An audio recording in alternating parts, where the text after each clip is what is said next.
بدون إطالة أتيح الكلمة إلى الدكتور الصابلة للمداخلة التالية وشكرا. شكرا بروفيسور الكونفérence تاعك m'a beaucoup appris parce que finalement tu t'intéresses beaucoup à Bourdieu, sociologue, le père de la sociologie et m'a beaucoup échoué.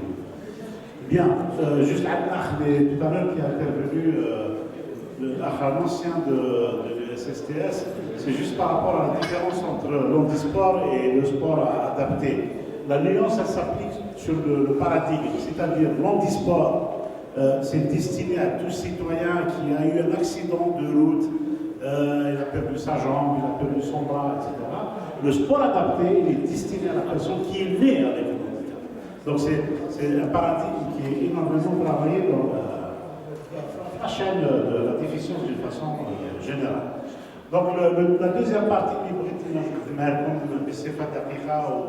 vais être un peu pressé parce qu'il y a les films, il y a le diaporama, parce que puisse y avoir la liberté l'après-midi. Alors moi, le fait de reconnaître avec une Watan, donc je ne donc je très Donc comment penser l'accompagnement de la personne handicapée d'une façon différente? Vous savez que dans le temps, en Europe, on parle de la prise en charge. Prise en charge. Après, comme la prise en charge ça fait la peine du temps et du temps pour changer le terme de prise en charge. Prise en charge, c'est quand tu fais de l'argent c'est trop long sur mon corps. Alors la prise en compte, c'est la compréhension de la personne.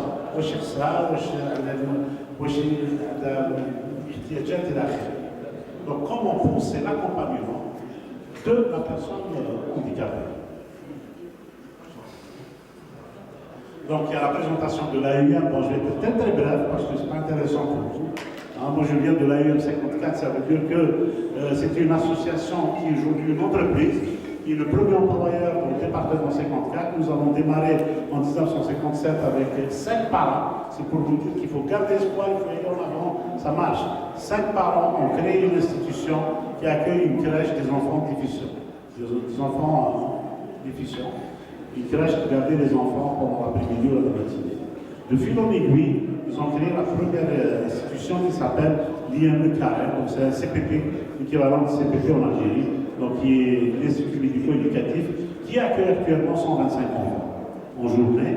Un deuxième site qui s'appelle Cellulatoire, l'IME Carré, qui accueille aussi 125 enfants. Vous voyez, on est parti de 5 enfants à 250 enfants. Et 250 enfants multipliés par 10 établissements. Vous voyez un petit peu comment ça se passe? Aujourd'hui, nous avons 40 établissements et services sur le département 54, c'est-à-dire du nord du département frontière luxembourgeoise jusqu'à l'Univille, frontière des Vosges. Donc on a 1400 salariés et on a 2800 prises en charge jour. Ça veut dire que nous sommes devenus le premier employeur du département 54. Nous avons 100 cadres dirigeants et j'en fais partie d'un directeur d'un territoire. Donc moi je suis directeur régional sud. Parce que le département de Semana, 3 régions, donc je suis le référent de l'adulte handicapé en hébergement. Donc j'ai 4 établissements sans parler sur la fonction que j'occupe. Comment penser l'accompagnement, c'est le titre du terme. Comment accompagner la mise en œuvre de la dynamique inclusive tout au long du parcours de vie des personnes en situation de handicap intellectuel? Il y a ni plus ni moins, il faut travailler le projet personnalisé. Alors, il y a certains qui utilisent le terme de projet individuel, il y a certains qui disent projet singulier, il y a certains qui disent projet personnalisé. Alors, l'âme de ce projet personnalisé fait référence à, par exemple, à un moment, il y a des établissements qui ont perdu leur agrément. L'agrément. Comme les agréments, il faut faire référence à ça. J'ai une inspection générale de l'USARA, elle a supprimé l'agrément à l'èche. Alors, ils sont les projets personnalisés des résidents. La cache. Alors, ils sont venus, bon, vous avez un agrément de 50 places, je veux voir les projets personnalisés de 50 personnes. Ils les comptent. Bon, ils ne vont pas les dire tous, mais ils les comptent. 1, 2, 3 jusqu'à 5. Ils trouvent, ok, ils ne trouvent pas, ils vous donnent 6 mois. Il y a 6 mois, vous voyez? Donc, dans le cadre de mes formations en Algérie, donc toutes les associations que j'ai accompagnées depuis plus de 15 ans, aujourd'hui, Je suis très sévère avec eux parce que je le fais bénévolement, que les choses soient claires. Je ne demande rien du tout. Donc c'est juste, je veux que quand je travaille avec l'association et l'institution, la dernière fois c'était au mois de janvier pour la fondation Implicite, vous avez je leur ai dit, je reviens, il faut que je renouvelle les projets personnalisés. À l'âge, pourquoi j'insiste? Le projet personnalisé, c'est le projet de la personne. Ça veut dire quoi? C'est les attentes et besoins de la personne. Qui les construit? C'est le professionnel que vous êtes, en lien avec son parent, ou sa soeur, ou son frère, quels sont ses besoins? Moi, je suis au moins à partir du moment où on travaille les besoins, on va travailler les attentes, parce que la famille va vous demander des choses. Son oncle va vous demander des choses. Mais moi, je commence d'abord par la personne, parce que je la reçois en individuel. On est deux professionnels, un psychologue, on travaille les attentes de la personne. Et les besoins de la personne. Le parent, je le prends aussi. Quels sont les besoins? Qu'est-ce qu'il fait à la maison? Il faut que le parent devienne un partenaire. Et des fois, dans nos affaires, en France, ou l'ailleurs, maintenant, le parent, il devient un ennemi, il devient un concurrent, il devient un compétitif. Non, monsieur, c'est un partenaire. Il faut travailler avec lui pour construire le projet de son enfant, pour de son protégé. Par contre, ce projet, quand je le construis avec lui, je fixe des objectifs. Quand je disais tout à l'heure, hier, au frère Petit, du CSTS, il faut fixer des objectifs. Quand on dit du geste de wilaya X, du geste de la X, wilaya, je ne sais pas quoi, il faut avoir un objectif. Je vous fixe des objectifs. Chaque mois, vous présentez un bilan. Chaque 6 mois, vous présentez un autre bilan. Et chaque année, vous présentez un bilan. Quelles sont les actions mises en place et quel est le bilan qui a été réalisé? Quand je vous donne les moyens, je veux avoir des objectifs. Je ne vous donne pas les moyens d'amis. À vous de me dire que vous ne m'avez pas donné les moyens. Je ne peux pas vous établir des objectifs. Je ne veux pas réaliser des objectifs que vous m'avez tracés ou la orienté. Donc c'est tout un travail scientifique. Et le professeur Bourgogne a insisté sur l'approche épistémologique, c'est-à-dire qu'il faut qu'on travaille d'une façon scientifique, qu'on oublie un petit peu les autres paradigmes qui sont souvent toxiques dans nos fonctions d'encadrement, ou de gestion, ou de conception. Le sens du travail et sens au travail. Alors hier, justement, j'ai écouté avec le professeur Bourgogne, est-ce que je vais au travail ou bien je vais au travailler?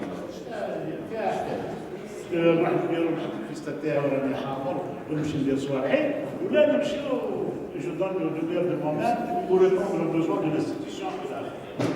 Bien entendu, il y a un concours sur la sécurité des patients en 2022, parce que on parle de l'inclusion mais je peux vous assurer qu'en Europe et à l'échelle mondiale, on parle de l'inclusion. Le Canada, le collège canadien, le professeur assermenté de la chaîne de l'autodétermination, qui est un ami, un grand ami à moi. On a travaillé ensemble en Bretagne il y a 2 ans sur l'autodétermination. Les Français sont formés au Canada. Vous voyez? Donc, au Général Canada, on a tissé des relations parce qu'on a un diplôme académique, il est chef de chaire. Moi, je suis professeur d'université, donc on a pu coopérer ensemble. Donc, je voulais l'inviter chaque fois Joseph parce qu'il est francophone. Pratique professionnelle, bien entendu. La pratique professionnelle, c'est quoi?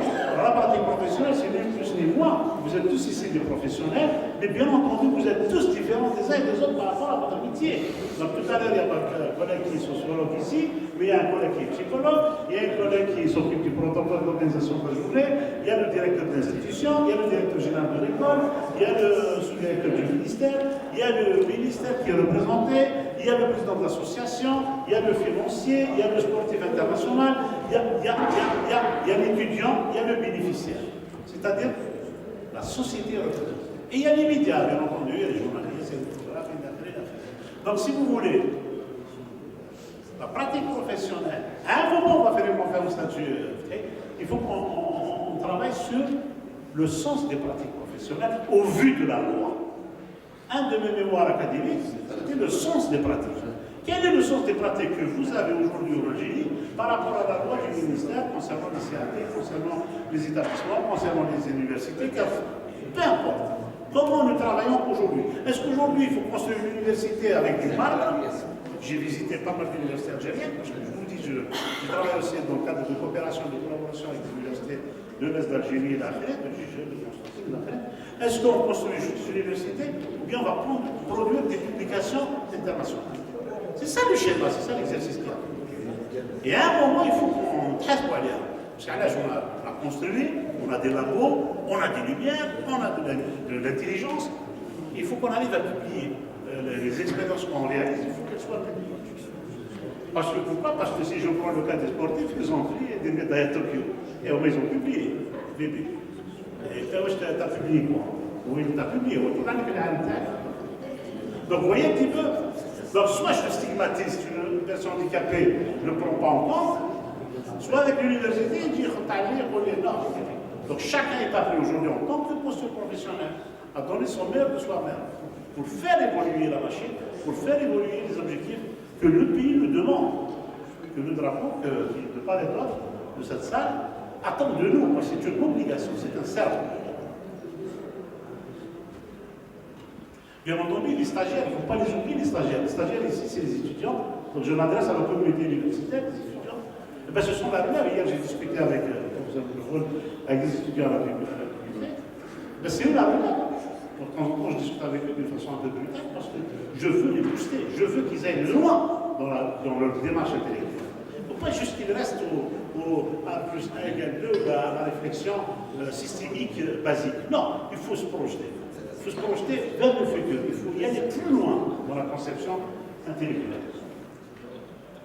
Bien entendu, la présentation de l'année dernière, il n'y a rien de spécial. Donc, je vous disais qu'elle est dans ces concepts. Donc, on a 40 établissements et services, 2800 qui sont en charge. Donc, chaque axe de travail, il est singularisé. Donc, si je prends le travail, c'est les CAT. Aujourd'hui, on dit plus CAT, centre de travail, on dit ESAT. Ce n'est pas ESST, TS, c'est ESAT. Donc, c'est établissement social avec du travail. Il n'y a rien qui a changé, c'est juste l'appellation parce qu'elle doit rentrer dans la nomenclature des établissements financés par l'ARS, financés par la sécurité sociale. Et tout ce qui est hébergement, donc les foyers si vous voulez, ils sont financés par le conseil départemental, c'est-à-dire c'est un autre acteur qui finance. Vous voyez, c'est toute une technique de financement. C'est pour ça que c'est singularisé. Tout ce qui est travail, tout ce qui est masse, maison d'accueil spécialisée, c'est pour le handicap lourd. C'est les personnes qui sont sur des corps, c'est des personnes qui sont sur des fauteuils, c'est des personnes qui sont épileptiques, etc. Et donc ils ont un financement de santé. Donc c'est la sécurité sociale. Ça demande beaucoup de moyens financiers pour répondre à leurs besoins. Tout ce qui est travailleur, tout ce qui est foyer, hébergement, parce qu'il faut etc. C'est le conseil départemental qui finance avec les foyers d'hébergement. Donc il y a toute une nuance de financement. Et avant d'ailleurs, quelque part, M. Boussou, on avait fait une conférence avec l'ATAF, avec l'association de l'ATAF, sur le financement d'un établissement. Comment créer un plan comptable pour financer un établissement? Quels sont les prix de journée là? Donc ce genre d'action aussi, j'ai pu les diffuser à un moment à Gaza.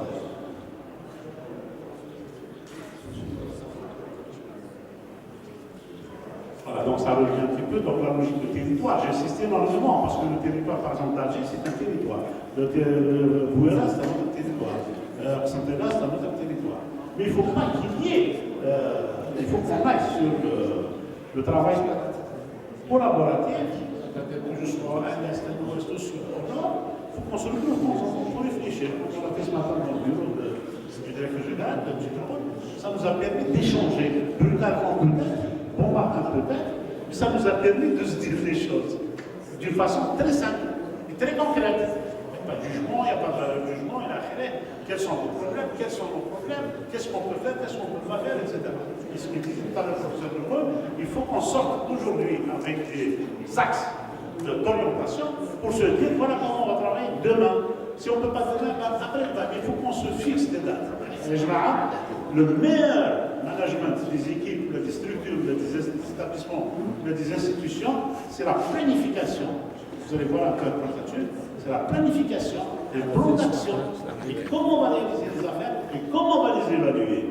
Ça ne veut pas dire que dans une année on revient, on met ça dans le avec la crise et tout. Non, la prochaine fois on va trouver autre chose.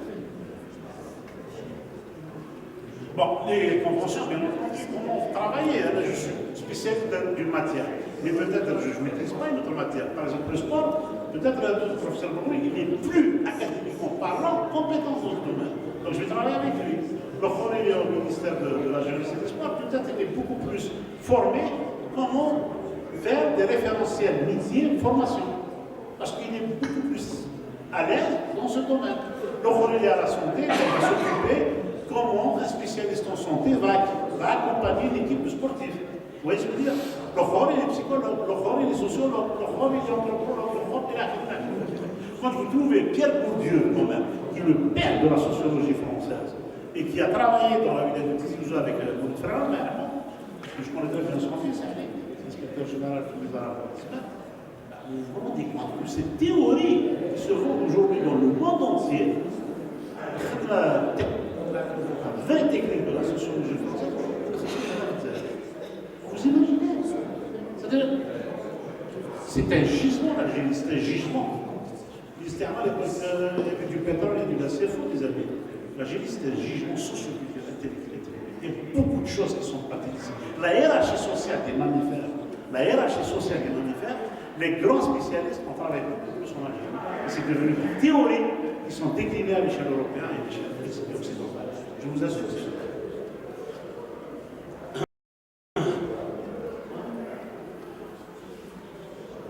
Oui, le projet, parce que tout à l'heure, le professeur Brown a insisté sur le projet de vie, donc le projet personnalisé. Hein. Donc c'est très important de d'imposer, de se défendre sur les droits de l'enfant, de se défendre sur les droits de la personne déficiente. Bon, il y a des projections de vidéos, on va les passer après. Je vais rapidement sur la loi 2005. J'en ai parlé ce matin dans le bureau, je l'ai parlé tout à l'heure comme ça en aparté. La loi 2005, c'est une loi cadre. Elle est affichée dans les institutions et à tout moment, je peux avoir une inspection de l'ARS, donc l'Agence régionale de santé, ou du conseil départemental. L'Agence régionale de santé, c'est l'équivalent d'un ministre de la Santé qui me prend. Vous voyez, c'est décentralisé. Mais le problème, tout est centralisé. Il faut qu'on en a parlé hier, il faut qu'on arrive à décentraliser. Il faut que je retrouve le ministère de la Jeunesse et des Sports dans une région comme Constantine, ou la Oran, ou le Sénat, ou le Tenduf, ou la Rappel, etc. Il faut que je trouve la direction d'une ARS dans une région de 1000 habitants. Il ne faut pas que je vienne à agir. Il faut qu'on arrive avec nos amis dans les administrations centrales à décentraliser l'IDARA. C'est très important. Parce qu'il ne faut pas. On n'arrive plus à circuler, c'est vrai que quand on vient, on laisse 4 heures pour arriver à l'administration. C'est pas normal. Il faut qu'on arrive à décentraliser. Les sociologues aussi travaillent sur ce sujet. C'est très important de faire aussi des propositions académiques de réflexion. Parce qu'il faut aider, il faut qu'on aide. On est condamné à aider pour s'en sortir. C'est très important. Moi, je ne dis pas qu'on doit réussir. Nous sommes condamnés à réussir. Bien, la loi 2005 qui est affichée dans les institutions, il y a 3 paradigmes. Donc, il y a la citoyenneté, c'est l'égalité des chances. Il y a la participation de la personne, bien entendu. Et ça rejoint, bien entendu, de la citoyenneté. Alors, chaque paradigme, il y a de quoi lire, il y a de quoi voir. Par contre, je laisserai les diaporamas, le professeur de directeur d'établissement, pour les étudiants, vous pourriez le partager. Donc là, c'est une routine, hein, donc je l'ai présenté dans ce sens pour juste vous dire, quand je disais tout à l'heure, n'est-ce pas, donc à un moment, quand vous tracez des projets ou des actions, il ne faut pas se dire juste qu'il va descendre à part. Non, je vous mets une canne. Alors ce que vous voyez en rouge, c'est une canne. Regardez, c'est une canne. C'est-à-dire, tant que vous ne m'avez pas planifié vos actions, je vous bloque. Parce qu'il y a des raisons, il dort. Donc je vous mets la canne, une fois qu'on a planifié nos affaires, de conférences, de formation, de je ne sais pas. J'avance, alors on va faire. Ok. Après on va vérifier ce qu'on a fait. Et après on va agir. Ou là on fait l'inverse. Allez, on va planifier. Ou là on va faire. Ou là on va agir, on va vérifier. Mais l'essentiel c'est quoi? C'est de se donner un calendrier. On va tracer nos actions, on va les planifier. Et par contre on va les évaluer. Parce qu'à l'âge, je te dis que là c'est qu'est-ce qu'on fait? Qu'est-ce qu'on fait pour eux? Vous savez que la vision stratégique d'un gestionnaire, d'un responsable, vous savez ce que c'est? C'est pas juste de gérer le quotidien, hein. C'est d'avoir la vision stratégique d'anticiper sur le temps. Donc 15 ans, dans 5 ans, qu'est-ce qu'on va répondre aux besoins des personnes? Parce que celui qui a 20 ans aujourd'hui, s'il n'y a rien qui est fait aujourd'hui, dans 10 ans, son âge se double, voire se triple.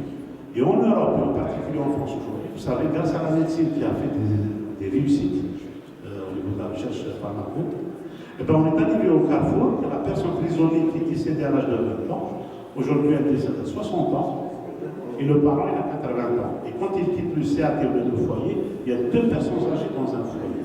Vous imaginez, s'il n'y a pas de travail anticipé, qui va s'occuper de l'autre? Parce que c'est le père qui s'occupe de son fils, ou son fils handicapé qui s'occupe de son père qui est âgé et handicapé. Vous voyez la question comment je la pose? Alors si nous faisons rien aujourd'hui en tant que jeunes dynamiques, si on n'anticipe pas, on va payer cher la facture.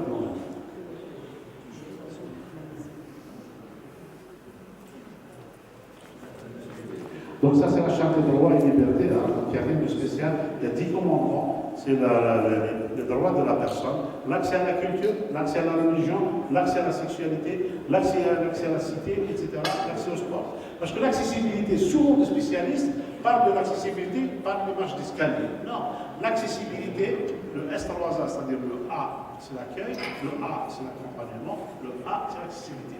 L'accessibilité, c'est l'accès à la cité. Si je suis à Dilibrahe, je dois trouver un cinéma, je dois trouver une bibliothèque, je dois trouver une mairie, je dois trouver un bureau de poste, je dois trouver un théâtre, je dois trouver un resto, je dois trouver un café et l'affaire. L'accès à la cité, il faut que la personne handicapée puisse accéder aux loisirs, et à la culture, et à la société.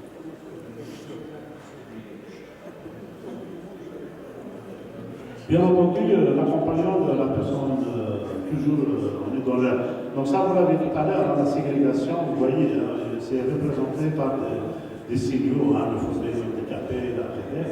L'inclusion, vous avez déjà vu ce matin, l'intégration et l'exclusion, bien entendu. Donc, on décide d'exclure une catégorie pour X raisons.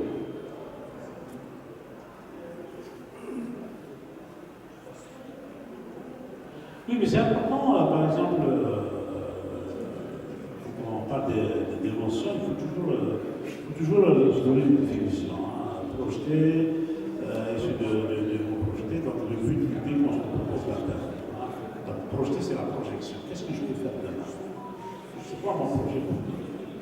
Et Bottiné, qui est un psychosociologue, justement, auteur de notre projet de projet, les interactions, c'est ce que je disais tout à l'heure, l'interaction entre un sujet et soi-même, entre un sujet et son environnement. Ici, il parle de l'interaction entre un sujet et un objet. Notion de capacité de créer, de transformer et approprier. Double aspect, donc les attentions, les publicités, les actions programmées, etc.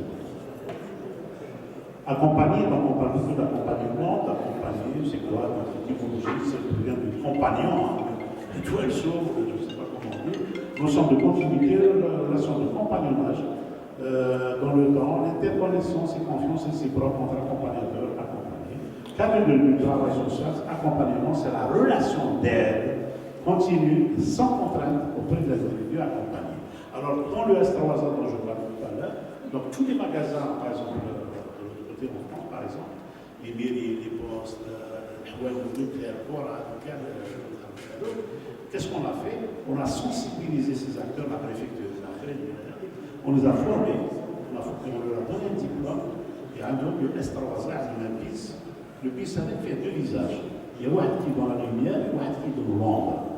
Quand vous voyez ça affiché dans un magasin, quand vous voyagerez, je ne sais pas, dans le magasin, c'est sûr qu'il y a au moins quelqu'un qui est formé au S3A. C'est-à-dire, avec la personne, avec le personnel, il est qualifié pour accueillir les personnes handicapées qui ne parlent pas la langue, qui ne sait pas se déplacer, qui ne sait pas comment dire le prix d'un vêtement, et pas spécialement une personne handicapée, parce que c'est pas, je me disais que la déficience, ça ne s'applique pas à quelqu'un seulement qui est sur un fauteuil. Moi-même, je suis un déficient parce que je ne parle pas vraiment la langue nationale.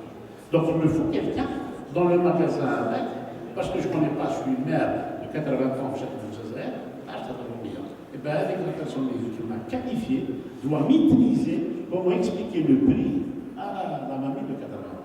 Vous voyez, ça c'est l'accès à la culture, l'accès aux chiffres, l'accès à la langue. Alors, la désaffiliation sociale, selon le web président, donc la sociologue aussi, c'est la dissociation du lien social, l'absence de travail et l'isolement social. Bien entendu, quand on ne travaille pas, quand on n'a pas du lien social, ce qui est pour la Hébergana ne s'en compte plus.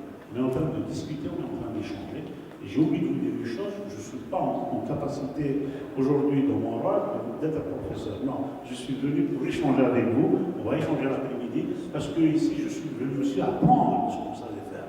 Je dis, non, je suis très humble et l'humilité c'est toujours ma priorité. Vous avez aussi une expertise, vous avez aussi une expérience, et je suis là aussi pour apprendre.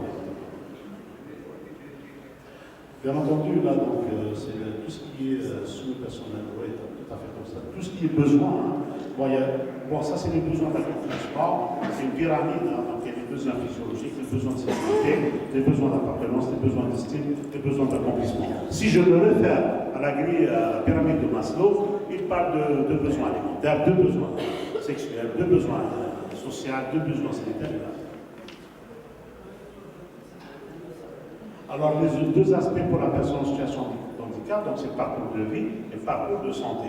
Moi, j'insiste surtout sur quelque chose. Quand un soignant, par exemple un médecin ou un infirmier, quand je soigne, moi j'insiste énormément, mesdames et messieurs, les professionnels qui travaillent sur le terrain, à prendre soin. C'est-à-dire que moi, en tant que gestionnaire, si je ne prends pas soin de vous, en tant que professionnel, comment voulez-vous, vous, à votre place et à votre rôle, vous allez prendre soin avec l'étudiant? Est-ce que vous imaginez ce que je suis en train d'expliquer? C'est très important. Donc je dois, en tant que gestionnaire, je dois prendre soin de mon équipe psychopédagogique de l'établissement, ou de l'université, ou du ministère, ou d'une présidence, pour que l'élève qui est là en dessous puisse prendre en charge celui qui est bénéficiaire. Donc vous voyez, il n'y a pas que le soin, le pansement, l'alcool, le chic, mais comment prendre aussi soin de la personne. Vous savez, j'ai une formation académique, donc j'ai la chance de faire les neurosciences, et j'ai la chance de faire aussi les sciences humaines. Vous voyez, c'est très important, avoir la double casquette. C'est très important de comprendre les problèmes, de comprendre les faits, de comprendre comment réunir la cellule nerveuse qu'on a des milliards dans le cerveau, comment l'utiliser au bénéfice du public, ou de la population, ou de l'établissement. C'est très important. Vous savez que la HAS, que vous voyez sur le tableau, c'est la haute autorité de la santé. Est-ce que vous savez que l'évaluation externe, aujourd'hui, dans tous les établissements sanitaires et médico-sociaux en France, vous savez qu'est-ce qu'ils nous ont fait? Parce qu'ils se sont rendus compte qu'on est maltraitant dans les institutions. C'est pour ça que je vous dis en Europe, il ne faut pas croire que... J'aurais aimé voir le collègue qui était invité aujourd'hui, qui est de France. J'aurais aimé qu'il soit là pour qu'on partage cette année. Vous savez que l'évaluation externe, avant on avait une durée de 7 ans pour évaluer l'établissement. C'est-à-dire je viens à l'USSTS de Benacnoun, je vais l'évaluer, je vais réunir chaque catégorie socio-professionnelle, un étudiant, un salarié administratif, un salarié professeur, etc. Et je vais régler des affaires comme ça pour des diagnostics et des auditions. Donc ils sont passés de 7 ans à 5 ans, c'est un bébé. Puisque l'agrément d'un établissement, c'est 5 ans, donc le projet d'établissement, 5 ans de l'évaluation externe. L'évaluation externe, nous ont fixé 4 objectifs. Le pouvoir d'agir de la personne handicapée. Vous comprenez ça veut dire le pouvoir d'agir? C'est très important. Le pouvoir d'agir chez la personne handicapée. Ce n'est pas le pouvoir d'agir du directeur, le pouvoir d'agir de la personne handicapée. 2, est-ce qu'il accède à ses droits fondamentaux ou pas? Donnez-nous la preuve qu'il accède à ses droits. C'est-à-dire, ces droits, c'est quoi? C'est dans la vie sociale. Est-ce qu'il participe au conseil de vie sociale de l'établissement ou pas? Est-ce qu'il participe dans cette évaluation externe ou pas? Donc, je suis obligé de le nommer dans les référents qualité. Est-ce qu'il y a de l'éthique chez les professionnels? Est-ce qu'il y a des mœurs? Est-ce qu'il y a des valeurs chez les professionnels?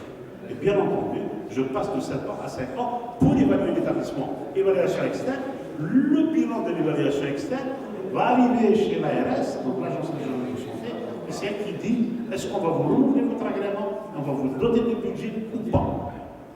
On ne donne pas d'argent comme ça, il y a de l'argent, c'est vrai, et je vous assure qu'on justifie au centime près. Vous savez, le centime près, les pièces en cuivre, on les justifie.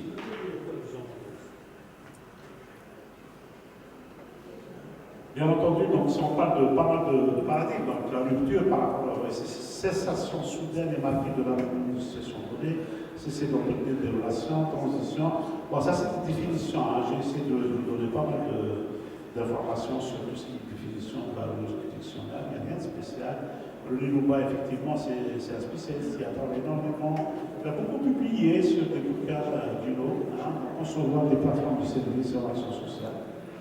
Le parcours, passage d'une logique institutionnelle à une ouverture sur la personne et son environnement. Vous savez pourquoi? Parce que quand on investit sur des détails techniques, c'est-à-dire plus on investit sur la personne, c'est-à-dire on prend le temps de l'accompagner, pas spécialement la personne handicapée, parce que si vous avez des sportifs, vous accompagnez pour qu'ils deviennent des champions du monde. Donc plus vous prenez le temps d'investir sur cette catégorie, de citoyens, de personnes qui demandent de théâtre importants, etc. Mais plus de normes économiques aussi, c'est-à-dire vous réglez aussi une partie de l'équilibre, je dirais, sociétal. Vous favorisez aussi l'intégration, la réussite de cette frange de jeunesse. Et bien entendu, Pivoto, c'est un député qui a travaillé sur un texte juridique où zéro sans solution. C'est-à-dire, dans chaque département, il y a un groupe de réflexion, un groupe d'acteurs qui travaillent sur zéro solution. C'est-à-dire, il n'y aurait aucun dossier qui va être proposé par la maison départementale de l'handicap, par exemple, où tout le monde, en tant que gestionnaire de l'établissement, je n'ai pas de solution. Tout voilà, c'est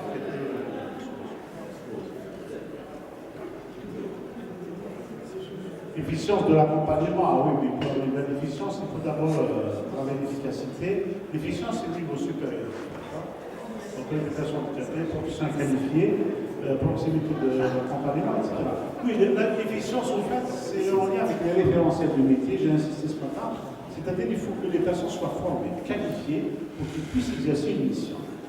C'est impossible, je recrute une personne qui travaille dans mon établissement, ce n'est pas formé, c'est-à-dire. Je vais lui confier un groupe de personnes déficientes, il est impensable, il est impossible de traiter un groupe de femmes, un groupe d'hommes, un groupe d'enfants. Ouais, c'est pas possible. Bon, je peux le former, je peux le recruter, mais je suis obligé d'engager en formation, mais il faut qu'il y ait un contrat de travail entre lui et moi, s'engageant sur la formation. Donc, on est jamais en travail.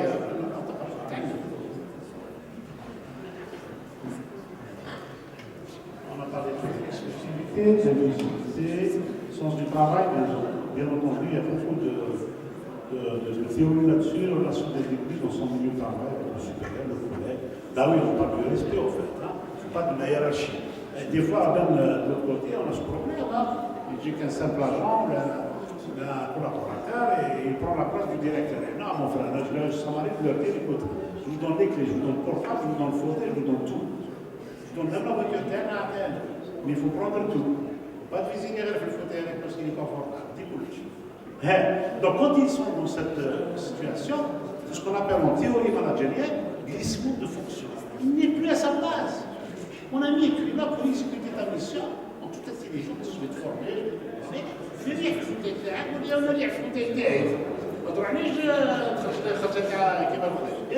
parce que même de l'autre côté, on a des fous, on a des gens comme ça.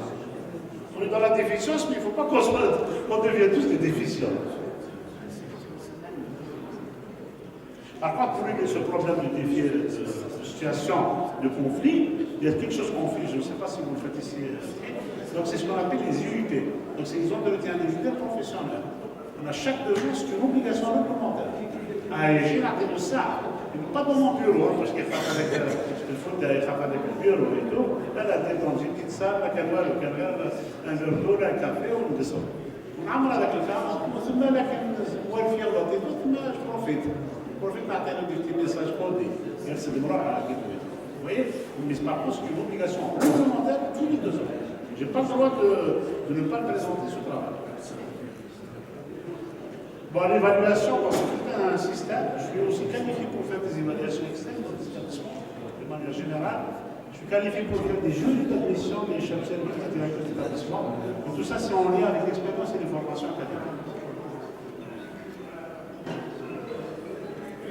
Edgar Morin, c'est un grand sur le dossier, sur le sens du travail, il y a un fort de chaque collaborateur avec le projet d'organisation du travail. Tu as insisté tout à l'heure sur le sens du travail. Les interactions des collaborateurs avec les promoteurs concernés par le projet. Sans projet, en tout cas, on peut le faire.